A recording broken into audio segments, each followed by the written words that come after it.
status, and so on. So we know that networking is up and running, and ifconfig tells us that the interface is up and running.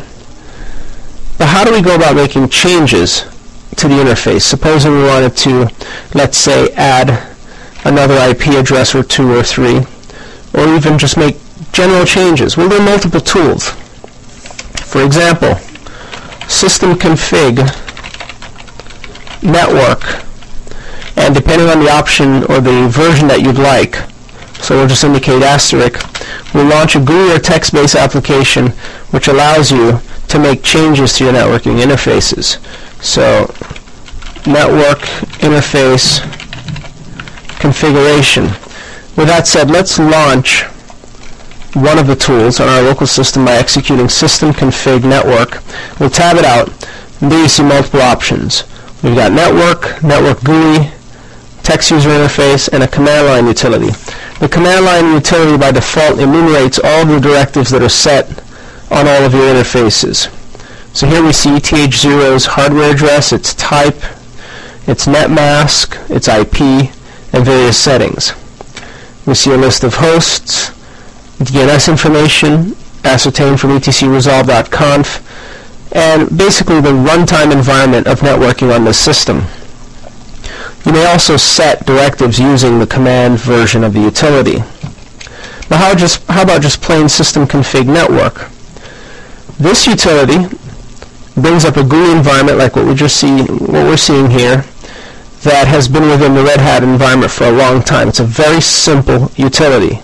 Not as complex or as friendly as YAS within SUSE Linux, but it's useful nonetheless. It displays the devices that are attached to the system, such as ETH0. It tells you the status, its type, its nickname, which doesn't have to be whatever the operating system assigns. There's a hardware tab which reveals information about the interface. You double click on it, it tells you the assigned alias and any other settings that are applicable, and you even have the option here to set those resources such as a desired interrupt, memory, items that are self-configuring nowadays anyway. You could even reassign the device to a different ETH value such as ETH1 and so on. There's a tab for IPsec. It's supported by the kernel, which allows you to communicate with IPsec peers. There's a tab for DNS. You can configure primary, secondary, and tertiary, which updates ultimately your etcresolve.conf file.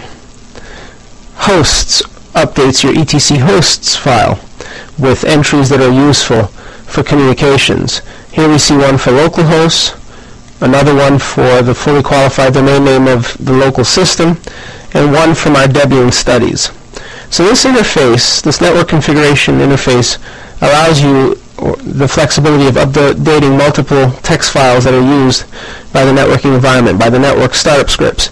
Now if you want to modify this logical interface ETH0, double click on it. It brings up an interface, another GUI, with some key options that can be specified in the appropriate ifconfig-eth text file, in this case ETH0 beneath the network-scripts subdirectory. The one warning is that you try to refrain from using multiple methods to update your networking configuration, because the GUI, as well as the text version of system config network, will update the same text files. So note, either update your net configuration manually from the shell or using the system config network set of tools to avoid losing settings. In other words, you may modify the configuration file which controls ETH0 beneath the network-scripts directory manually, then make a change using the GUI, and then realize that you've lost the changes that you've made manually. So in here we see common settings such as on boot equals yes, or activate device when computer starts. This is equivalent to on boot equals yes, and we can confirm that by navigating to the shell briefly. Let's find a separate window on our local system.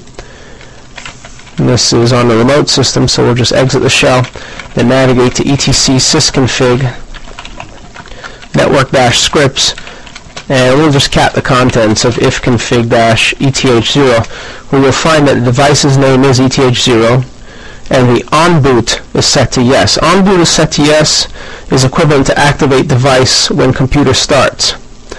Allow all users to enable and disable the device is equivalent to the user control feature, which defaults to no but can be set to yes to allow non-root users the ability to make changes to the configuration. For example, for those folks using mobile computers who are not logging in as the root user. Enable IPv6 configuration for this interface is disabled by default in this interface. However, it's configured one file up in the network file, so it gets enabled anyway. Networking IPv6 equals yes. This global directive overrides the context or interface context sensitive directive. Whether or not you'd like to obtain your IP using DHCP. If this were set, the static entries that you see here wouldn't be here, and the boot protocol would revert to DHCP as opposed to static. But because our address is assigned statically, as you see below, it's indicated in the ifconfig-eth0 file. If you'd like to set your MTU to some other value, you can do it here. It's set to 1 by default. We see a tab for route. If there are special routes that are to be added through this interface, you can click on Add, and a route file that's tied to this interface will be created in the network-scripts directory. So if there is a subnet or a specific address that you need access to, create a route with the interface, the system-config-network interface, and this will place the item in the network-scripts directory. Hardware device. ETH0 is assigned to this Intel interface. It can be changed, and it's bound to a specific MAC address that's tied to the network card. So this interface allows you to make these types of changes to the interface, but there's nothing that we'd like to change at this particular point. DNS is set to 75.100, but we could add a secondary just to show you how it gets updated from the shell. For example, let's add our 199 box, which currently is not a DNS server, to the mix. We'll go ahead and click on Save. System config network changes are saved. You may want to restart the network and network services for it to take effect. Generally, that's not necessary. From the shell, if you cat the contents of etcresolve.conf, you'll see the new entry for .199. So when you make a change using the GUI tool, it updates different files depending on the change you've made. This is the DNS configuration file, whereas etc hosts, which also gets updated from system config network, is a static list of hosts, including yourself, all updatable using system config network. Now, what about this idea of creating aliases? We like to show this example because it's a way to provide additional IP addresses to your interface. So let's go ahead and indicate that. Sometimes, especially on a web server, you may want to supply your users with multiple means of getting to the server, perhaps for distinct SSL websites. So IPv4 aliases. To configure an alias from the command line so that it's available now at runtime, execute ifconfig. Ifconfig is the primary interface configuration tool. The changes you make with ifconfig will not persist when the system reboots, but the changes that you make will persist so long as networking is running. It's a great way to test settings. So for example, our host currently has an IP of .10. Ifconfig will confirm that. Let's ping 192.168.75.11. It doesn't respond, so we should be safe to assign that alias using ifconfig eth0. Now when you create an alias, you use colon and an alias number such as 1 followed by, or 0:0, that'll work as well, followed by the IP address that you'd like to assign with optional net mask and other items. So 7511 will be the alias that we assign, and the kernel will make the system and its services available using this alias. We go ahead and Control-Shift-V, echo the exit status, and then clear screen and rerun ifconfig, where you'll now see, in addition to the original eth0, ETH0:1, which is an alias interface, which can be referenced. Now, we don't need to specify broadcast and subnet mask. These values are derived from the primary interface. If we ping sending 3 packets to 192.168.75.11, we'll see that it responds. We'll give that a try, and there you see it responds accordingly, telling us that .11 is now accessible.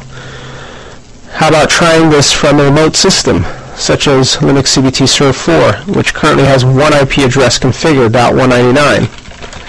We'll ping sending 3 packets to 192.168.75.11, and it responds. .10 also responds. We may even SSH back to 192.168.75.11, and we'll be forced to accept the public key, authenticate, and gain an SSH session.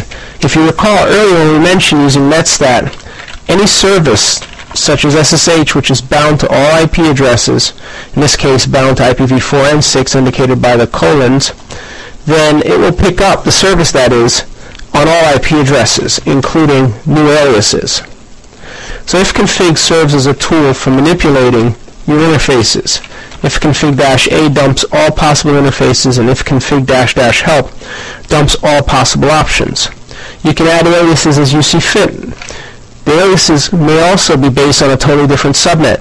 They may not be the same subnet. So for example, ifconfig ETH0:2 10.168.76.11, for example, assigns a totally different IP address to the same physical interface, which can be accessed from hosts on the same subnet with a similar subnet address prefix. So let's go ahead and assign that locally and echo the exit status. Now let's reset the buffer and rerun ifconfig. We will see, in addition to ETH0, ETH1, ETH2, ETH02, with a totally different IP address of 10.168.76.11, an address we picked out of the sky. The 10 we picked because of its RFC 1918 implications. But apart from that, the address is now accessible to any host on the subnet. Or if we have routing properly set up, the router will route traffic back into this 10.168.76.11 address. That's the beauty of creating aliases.